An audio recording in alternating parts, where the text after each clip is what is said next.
Today, I'm taking over a comic shop with a graded Pokemon card flash sale. So if you guys don't know, I consigned a space in a comic book shop to sell Pokemon cards, primarily singles. So far, after 2 months, it's been going surprisingly well. Since I primarily sell raw singles there and not a whole lot of graded cards, I thought it would be fun to do like a 3-hour flash sale where I go in on a Sunday afternoon, right when they open, and go for about 3 hours and bring all of my graded inventory, fill the whole place up with graded Pokemon cards, and see how that goes. See if people are interested in spending a little bit more money on something that's graded, buying stuff from PSA or CGC. So that is the plan. Let's take a look at the inventory. I just bought these really nice graded card cases.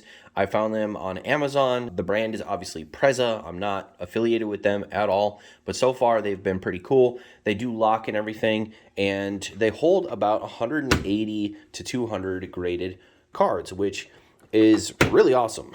So I got 2 of those because I have around 200 cards, and I wanted to bring my entire inventory up to the comic shop. So that is what we have. Now, most of what's here is Japanese. Most of what's here is PSA 10. We do have some CGC stuff as well, including some of the cards from my collection purchase, my $10,000 collection purchase that I made a while ago. But we have stuff from all eras. Not a whole lot of old back, mostly mid-era and further up. We've got EX era, we've got Diamond Pearl era, we've got Black and White era, we've got some Heart Gold Soul Silver stuff, we've got some Sun and Moon full arts, as well as some Sun and Moon rainbow rares. We have got it all. Tons of cards to hopefully sell. I have honestly no idea if anyone is going to show up. We advertised it on social media. The owner of the comic book shop is a part of all these different Facebook groups around the community. So he shared it out to all of those with some nice pictures. And then I posted on Craigslist that I was going to be there in Facebook Marketplace. So I'm hoping that it draws enough interest that some people come in and buy some stuff.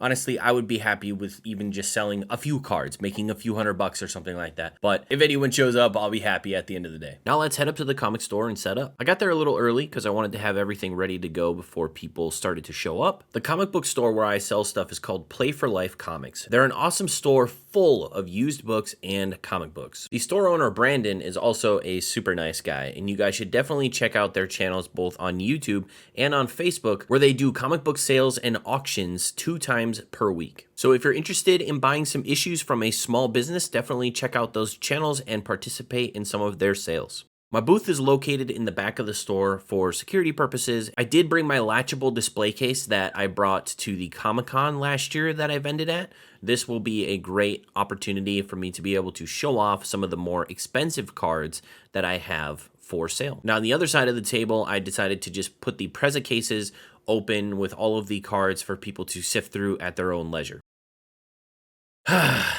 Well, despite the inventory, despite the marketing, nobody showed up. I'm not 100% sure why we didn't have a turnout. I made sure to do it kind of later in the day because I did want to do it on Sunday.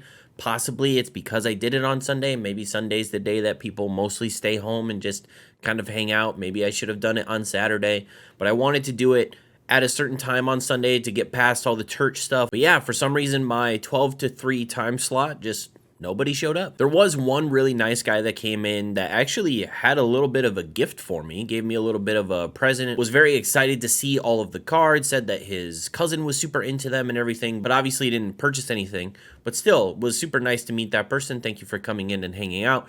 But yeah, ultimately, no buyers. Only one person actually showed up from the advertisements, and it was overall just kind of unfortunate. I think what I need is more time to develop that word of mouth sort of advertisement around the community. I'm excited. I'm going to be doing the local Comic-Con again here in August, and I think talking to a bunch of people that filter through the Comic-Con, I'll be able to tell them like, yeah, I have a booth in Play for Life Comics, and I should be able to generate some more word of mouth of like, okay, here's a place where we can go to get Pokemon card singles. And maybe after that, maybe after kind of a bigger marketing campaign like that, I'll be able to do a pop-up or a flash sale like this again with a lot of the graded stuff, and hopefully it would be more successful that way. I just think at this point, I'm only 2 months into actually being into that store. We've been really successful so far. I mean, if you pay attention to my monthly summaries, we're at about $800 a month just in singles sold, which is really good in my opinion. That's pretty damn good for just having that, one tabletop of singles.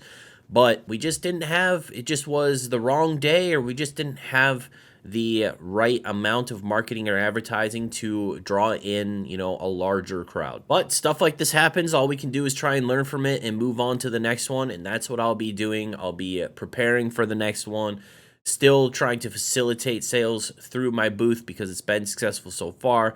And hopefully after that Comic-Con, after I can talk to people, we'll get some more people in to look at the graded stuff.